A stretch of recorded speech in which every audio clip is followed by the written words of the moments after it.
Salut à tous, j'espère que vous allez bien. Bienvenue sur After Fight. On se retrouve pour une nouvelle vidéo.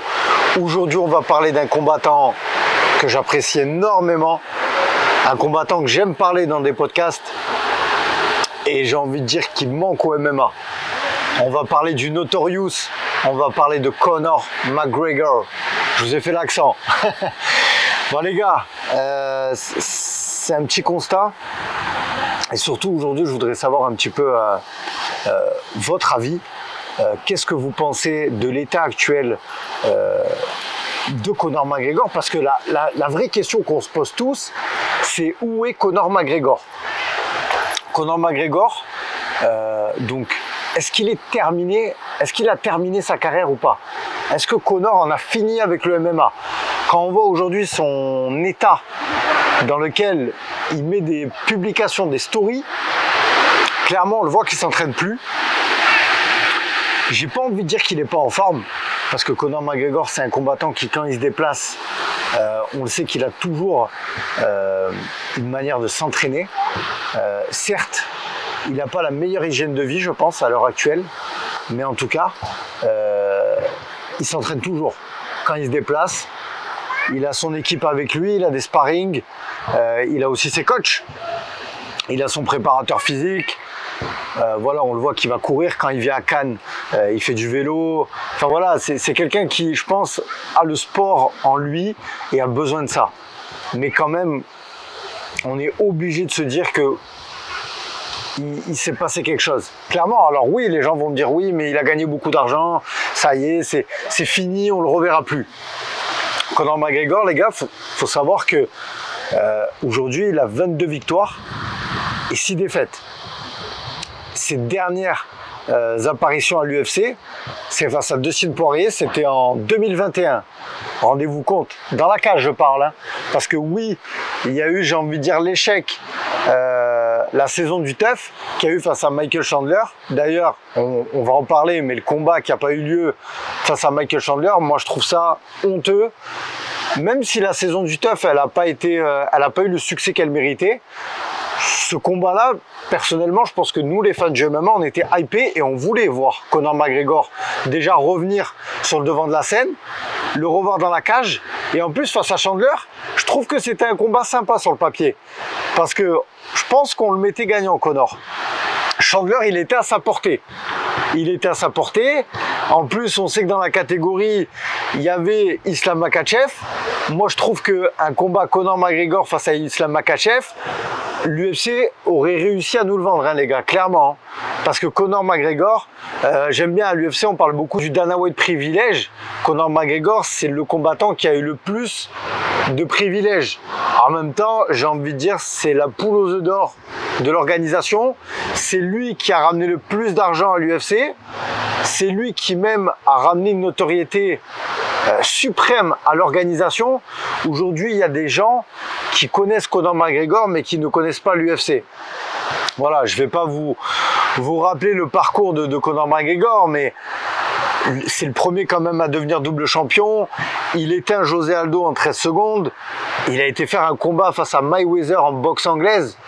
Un combat qui a, j'ai envie de dire, mis beaucoup de lumière sur l'organisation et aussi, j'ai envie de dire, qui a reconquéri beaucoup de personnes avec l'amour pour les sports de combat.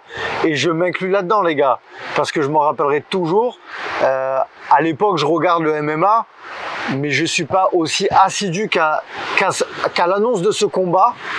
On va dire clairement, j'ai été hypé, mais comme pas possible quand il y a eu le combat Floyd Mayweather contre Conor McGregor. D'ailleurs, c'est la première fois que je fais une nuit blanche pour regarder un combat, clairement. Et franchement, bon, après chacun pense ce qu'il veut du combat, mais en tout cas, moi je trouve que l'opposition c'était beau. Et ce qu'ils sont arrivés à ramener autour de le show, le combat en lui-même, c'était beau quand même. C'était un beau show, voilà. Et donc à la suite de ça, Conor McGregor revient face à Khabib. Pareil, là c'est un gros banger. La suite, vous la connaissez. Khabib, il atteint aussi une aura et une exposition médiatique grâce à Conor McGregor, hein, parce que Conor McGregor, c'est ça qu'il faut souligner, c'est qu'aussi il ramenait de la lumière à l'organisation, mais quand il affrontait des adversaires, il leur transmettait déjà de la richesse. Grâce à lui, ça leur permettait de passer dans une autre sphère médiatique. On le sait, hein, Dustin Poirier, quand il a affronté Conor, il a cité tous les bienfaits. Hein. Le fait d'affronter Conor McGregor, c'est une aubaine pour un combattant. D'ailleurs, c'est pour ça que même encore aujourd'hui, je pense à Ilia Topuria, tout ça, récemment, il y a des combattants encore qui ont envie de call out Conor McGregor, pas pour le plan sportif, mais pour le plan financier. Quand vous affrontez Conor McGregor en MMA, vous mettez votre famille à l'abri, clairement. Donc ça, c'est le côté un petit peu business de Conor McGregor, j'ai envie de parler. Mais l'aspect sportif aujourd'hui, il n'est plus là. Mais on a toujours cette envie en fait de voir Conor McGregor parce qu'on se dit, est-ce qu'il peut le faire? On sait que c'est un acharné de travail. Maintenant aujourd'hui, il a tellement, j'ai envie de dire, dépassé les limites. On le sait qu'il est parti loin dans son hygiène de vie. Est-ce qu'on va vraiment le revoir un jour dans la cage déjà et à son top? Je pense que le prime de Conor, il est dépassé, les gars. Il est dépassé. Voilà. Donc les deux dernières défaites face à Dustin Poirier. Est-ce qu'on a aussi envie de voir Conor McGregor rester sur ça? Clairement pas. Aujourd'hui, il faut avouer qu'il fait plus parler de lui en dehors de la cage. Il n'y a pas longtemps, j'ai vu passer un article comme quoi qu'il voudrait se présenter pour être le président de l'Irlande. Magnifique, pour vous dire à quel point il a dépassé le sport. Je crois qu'il a été aussi le numéro 1 sur un classement des richesses dans les athlètes sportifs sur Forbes. Rendez-vous compte, c'est pour vous dire qu'aujourd'hui Conor, il a de multiples raisons de ne plus monter dans une cage, de ne plus s'infliger ce qui s'est infligé à l'époque pour en arriver là. Mais quand même, moi j'ai eu cette discussion avec beaucoup de personnes en privé. On peut le dire qu'on a quand même un sentiment amer parce que Conor McGregor, il faut savoir qu'il n'a jamais défendu sa ceinture. Autant il a accompli de grandes choses, mais il y a aussi une partie de gâchis. Il y a des choses qu'il n'a pas faites et ça c'est dommage. Ça c'est dommage pour lui, c'est dommage pour sa legacy. Et clairement, aujourd'hui, voilà, en 2025, donc comme je l'ai dit, ça fait 4 ans qu'il n'est pas remonté dans une cage. L'UFC, j'ai l'impression, il n'en parle pas, il ne parle plus de lui. Je ne sais pas du tout ce qui va se passer par la suite. Je suis curieux de voir.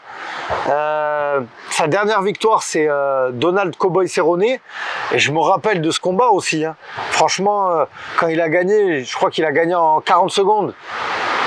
C'était incroyable. Franchement, c'était incroyable.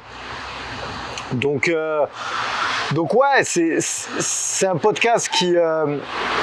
J'avais envie de faire un podcast sur Conor parce que franchement, même du côté médiatique, les gars, faut le dire, j'ai envie de le comparer un peu à Cédric Doumbé dans le MMA français. C'est des combattants quand ils sont là, qui sont actifs. Ça fait du bien aussi à nous les médias. On prend plaisir à parler de ces combattants. On le sait que ça ramène des vues, ça fait des clics. Et aussi ces combattants, derrière eux, ils ramènent des fans qui aujourd'hui ne sont là que quand il y a ces personnes-là en fait. On a les fans hardcore, ils suivent le MMA tout le temps. Ils vont toujours être là, ils vont toujours regarder les podcasts. Vous allez parler de Gilbert Burns, vous allez parler de Dustin Poirier, vous allez parler de n'importe quel combattant. On sait que les fans hardcore, ils vont apprécier le MMA. Ils vont trouver un intérêt à regarder du MMA. Mais j'ai envie de dire, les fans lambda, eux, il faut qu'il y ait le nom Conor McGregor. Pour le MMA français, il faut qu'il y ait Cédric Doumbé, Baki ou d'autres noms. En tout cas, là actuellement, voilà, Conor McGregor, quand on voit il est plus classé, hein, forcément, il est plus dans le classement. Maintenant, face à qui on pourrait le voir revenir? Moi, j'ai envie de dire Chandler. Moi, j'ai envie de le voir face à Chandler. Ça pourrait être un money fight. C'est un combat en plus qui devait se faire. Donc, moi, j'ai envie de dire que s'il y a un combat de retour pour lui, c'est face à Chandler. En plus, Chandler, on sait que c'est un gros poids léger. Physiquement, il est costaud. Donc, parce que, pareil, hein, faut qu'on parle du physique de Conor McGregor. Les gars, Conor McGregor, il a combattu en 66 kilos. Aujourd'hui, quand on voit des photos de Conor McGregor, mais franchement, il doit faire 85 kilos facile. Facile.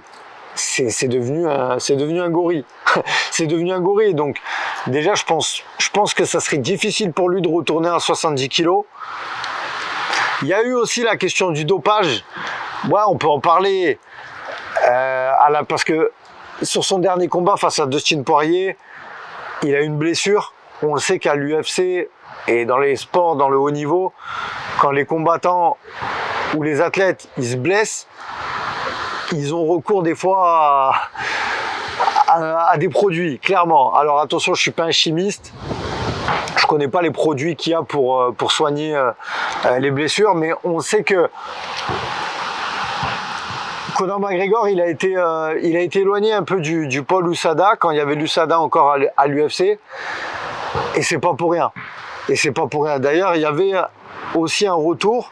Il me semble que ça n'a pas été fait aussi parce que justement, il y avait le contrôle antidopage qui mettait un peu des bâtons dans les roues à l'organisation pour que Conor soit clean. Et au point de vue de j'ai envie de dire, de sa réathlétisation, on va dire, il n'a pas fait que du kiné, quoi.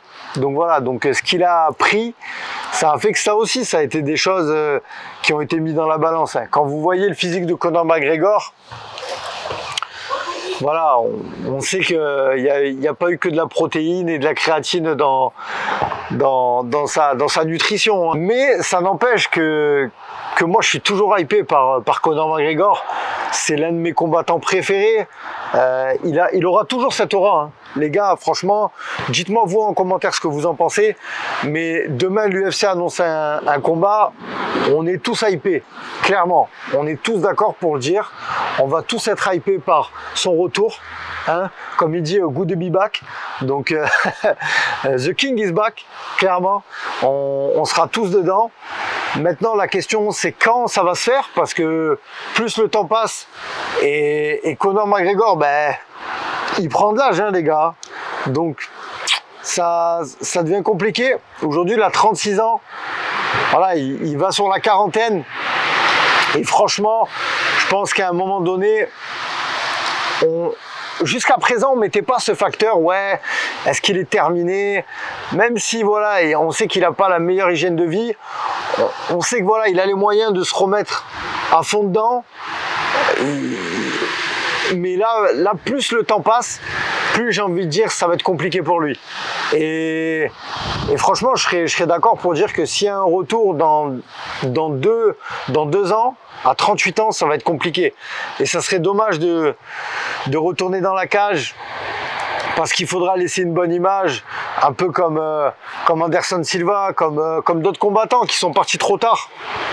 Et clairement, on n'a pas envie de voir ça avec Conor. Mais je pense que c'est une possibilité.